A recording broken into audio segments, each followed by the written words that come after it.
Ligaya, isang makabagbag damdaming dokumentaryo na hango sa buhay ng isang honor student na si Princess Joy o Joy, na pinahahalagahan ang pakikisama, pagtutulungan at pagmamahalan.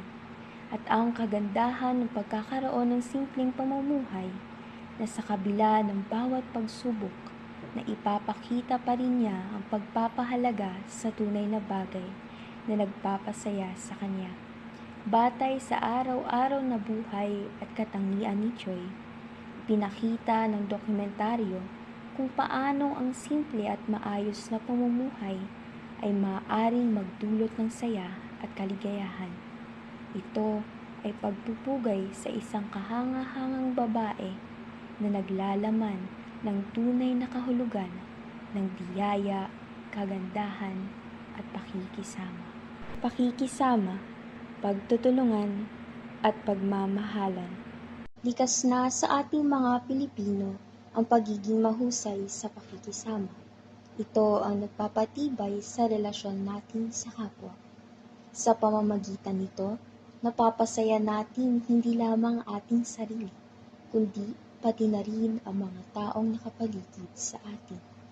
Kung ako ang tatanungin kung saan ito nagsimula, sa tingin ko ay sa aking pamilya. Bago ako maging parte ng isang komunidad, naging parte muna ako ng pamilyang binuo ng aking mga magulang. Sila ang una kong nasilayan at nakasama. Sila ang nagturo sa akin kung paano ako makisalamuha sa iba.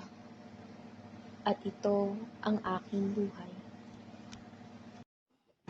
Tulad ng aking nakasanayan sa aming tahanan na siyang turo ng aking mga magulang sa aming magkakapatid. Nakasanayan ko nang gumising ng maaga upang makatulong sa kanila sa gawaing bahay. Dahil may sakit ang aming ina, ako na rin ang sumasalo sa mga gawain. Gayunpaman, ako pa rin ay masaya dahil simpleng bagay na ito ay nakakatulong ako sa aking mga magulang. Darating ka talaga sa punto ng buhay na mapapagod ka. Pag dumating ka na sa puntong yon, hindi opsyon ang pagsuko, kundi magpatuloy ka lang.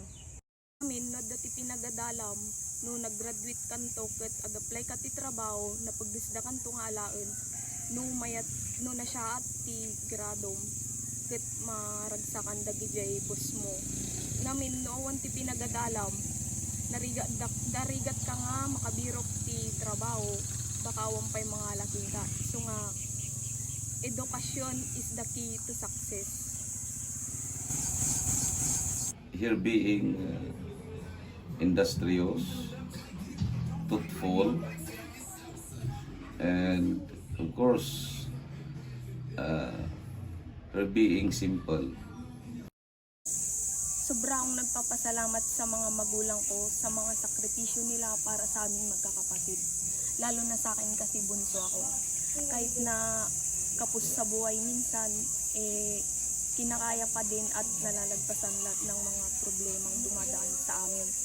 Kaya kung papipiliin man ako ay hindi ko ipagpapalit ang mga magulang ko at ang pamilya ko.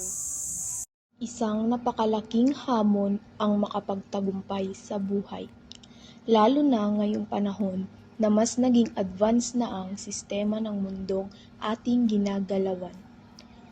Kung hindi mo ito masasabayan, tiyak ay mapag-iiwanan ka. Sa kabila ng mga hamon, mananatili akong positibo at masiyahin. Hindi ko hahayaan na sirain ako ng sitwasyon.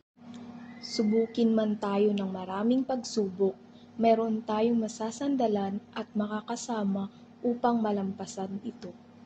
Ang kaligayahan ay hindi matatagpuan sa mga materyales na bagay. Ang tunay na kaligayahan ay matatagpuan sa pinakasimpleng buhay kasama ang ating mga minamahal.